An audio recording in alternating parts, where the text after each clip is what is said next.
जोहार नमस्कार, मैं हूं भवानी झा और आप देख रहे हैं करंट खबर। आइए आगे बढ़ते आज की कुछ ताज़ा तरीन खबरों की ओर।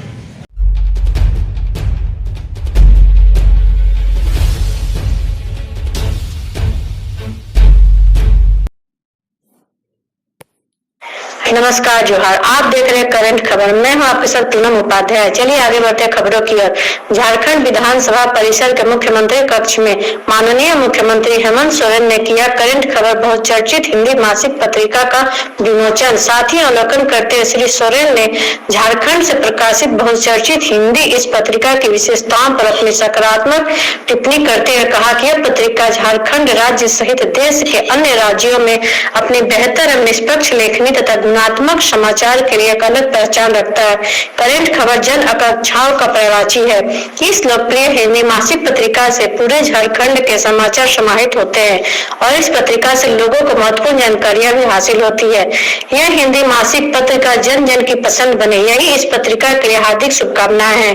गौरतलब हो कि विगत कई वर्षों से निरंतर अपनी बेहतर लेखनी और पूरे राज्य के समाचारों को अपने आप में समाहित करने का दायित्व विगत कई वर्षों से करंट खबर भली भांति निभा रहा है और झारखंड के जनप्रिय हिंदी मासिक पत्रिका के रूप में पहचाना जाता है।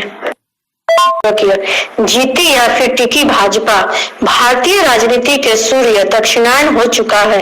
2014 में इस बात को मानने में जो गुरेज था वह आज एक राष्ट्रीय सहमति है। एक ऐसी सहमति जो तथ्य और विमर्श दोनों जगह हावी दिखती है। दो सूबों के विधानसभा चुनाव के नतीजों को हम अब ओपिनियन और एग्जिट पोल की कैशबाजी से आगे सीधे तौर पर देख समझ रहे हैं। चाहे तो कोई इन नतीजों को हार जीत और वोट फिशीत की गणित के लिहाज से समझ सकता है, विश्लेषित कर सकता है। यही तरीका भी जनादेश की व्याख्या का है, पर तरीके का बदलने होते जब राजनीति बदलती है।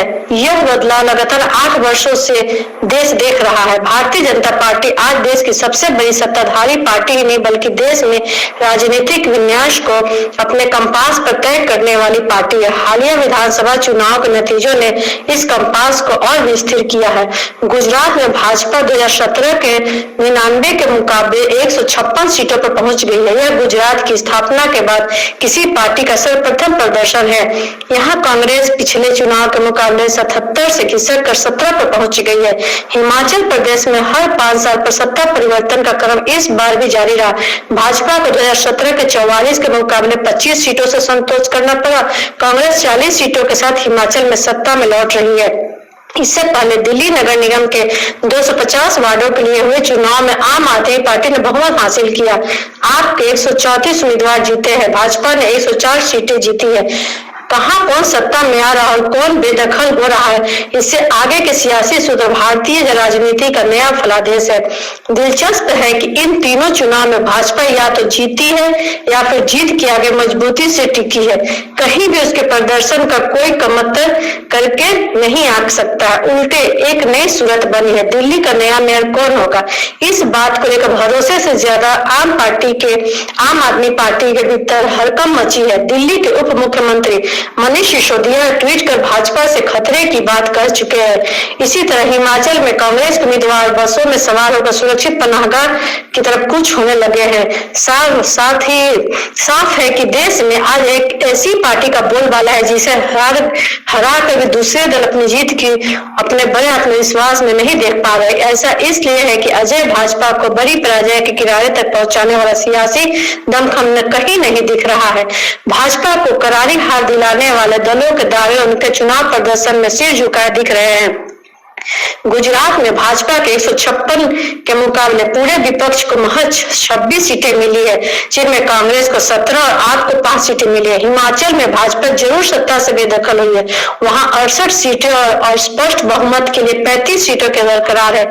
इस पहाड़ी सूबे में कांग्रेस के 40 सीटें मिली है और भाजपा को 25 सीटों पर संतोष करना पड़ रहा है। पर कांग्रेस खेमे के आत्मविश्वास का आलम यह है कि उन्हें अपने विधायकों पर पहरे बिठाने पड़ रहे हैं। यही स्थिति इससे पहले दिल्ली नगर निगम चुनाव में भी दिखी। आप यहाँ अपनी जीत के जश्न को नए न मेयर के चुनाव तक खींच पाएगी, इस पर सवाल कोई और नहीं बल्कि आम आदमी पार्टी खुद ही खड़ी कर रही है।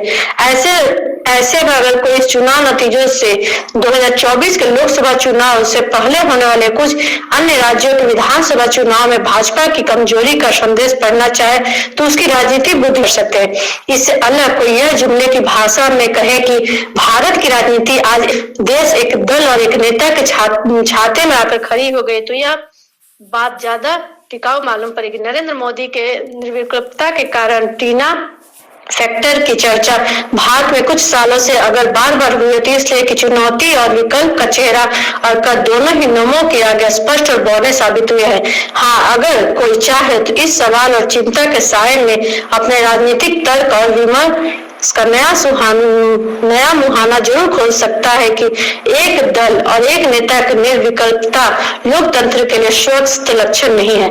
पर सवाल तब यह जरूर खड़ा हुआ कि विकल्प देने वाले की रीढ़ अगर सीधी नहीं हो पा रही तो उसके लिए भाजपा या नरेंद्र मोदी तो कतई जिम्मेदार नहीं है।